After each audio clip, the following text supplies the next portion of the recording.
create a function to reverse the number.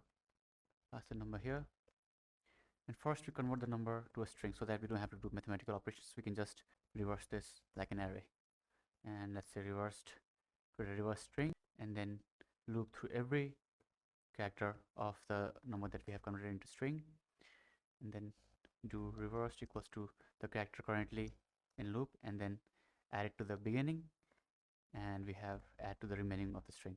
So the character currently in loop will be added to the beginning, not to the end, and we'll have our reverse string. And finally we just convert it back to int, and then we return it. Now let's see, our number is 1 2 3 4 5, and let's print the original number first. Let's reverse the number, and let's print the reverse number.